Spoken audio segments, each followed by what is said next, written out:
en el que los voluntarios de Quest nos han contado sus experiencias en África, y este segundo vídeo que vamos a ver es Clea, que nos va a contar su experiencia en África.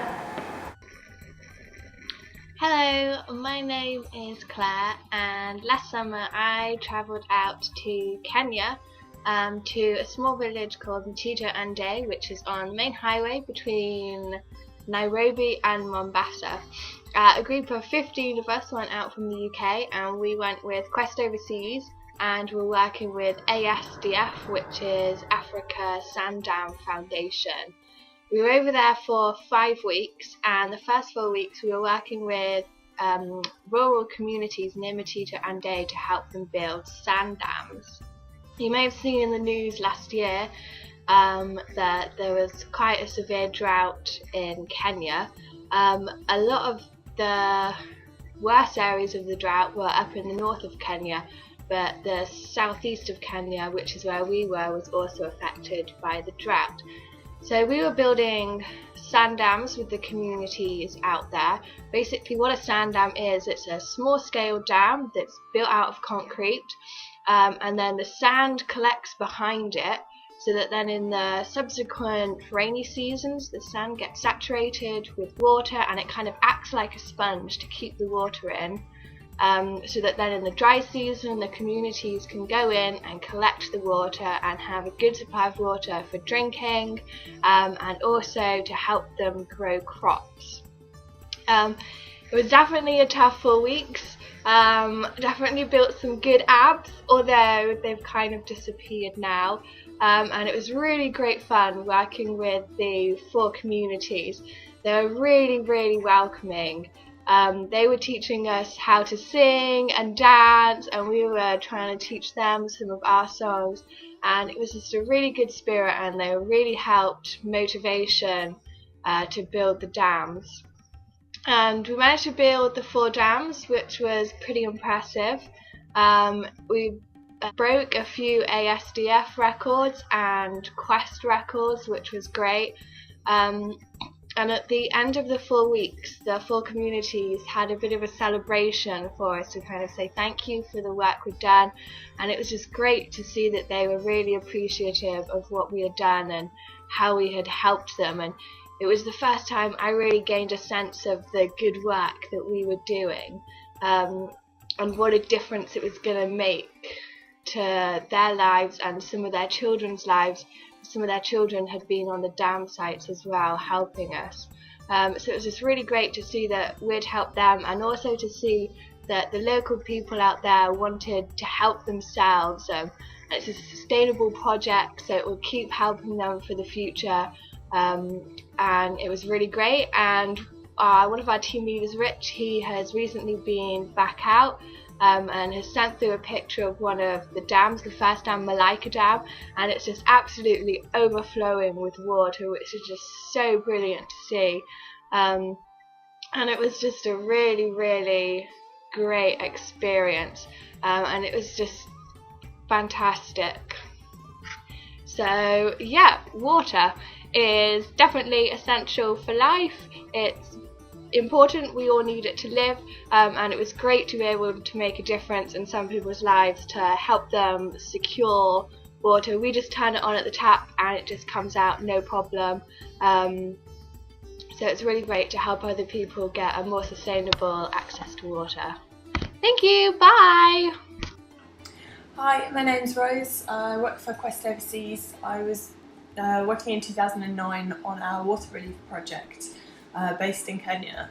This project aims to build structures called sand dams which help to raise the water table in an area, which then means that the communities then have access to water throughout the year rather than having to wait till the rainy seasons come.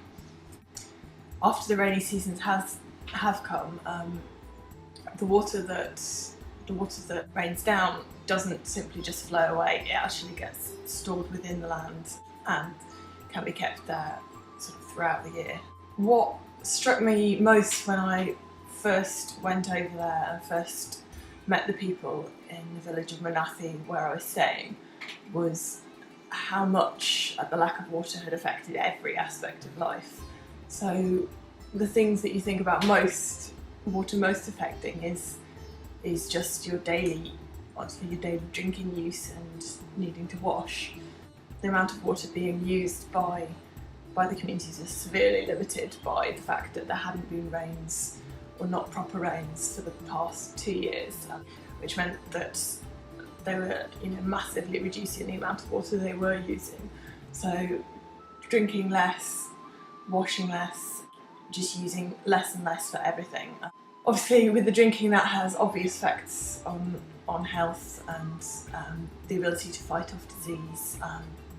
One of the biggest killers in the world is diarrheal diseases, and if you're not able to then take on enough water to counteract the water you're losing through diarrhea, then you're likely to get very sick indeed, if not die.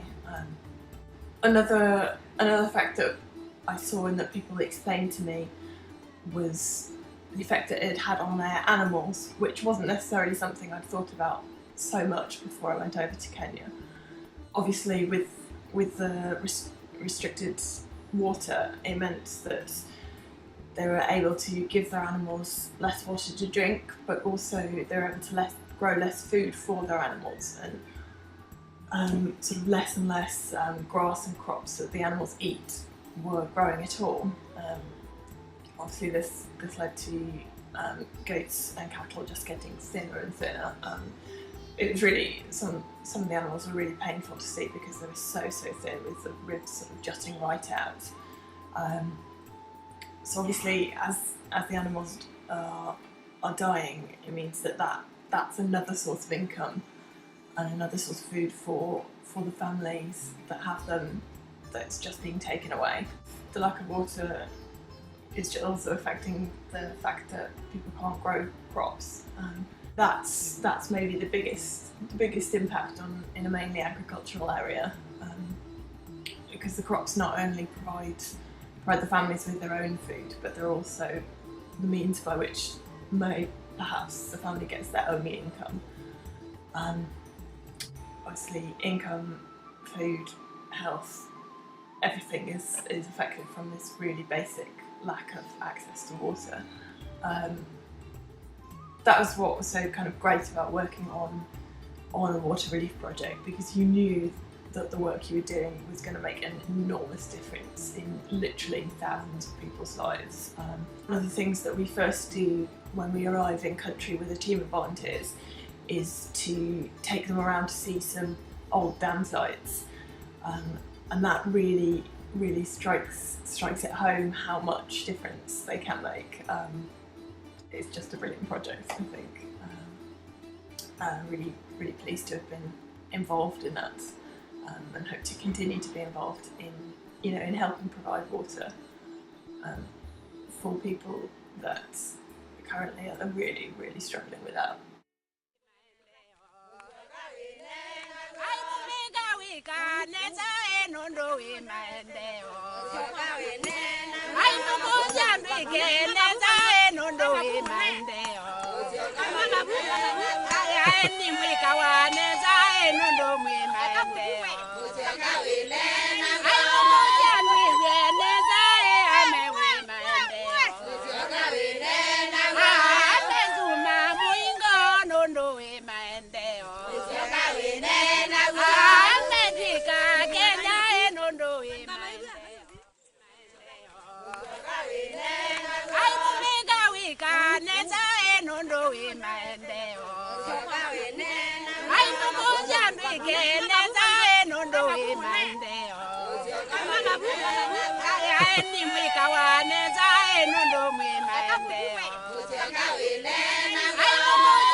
Después de ver estos vídeos, como podéis ver, hay muchas cosas que se pueden hacer para ayudar. Un saludo a todos y espero que les haya gustado.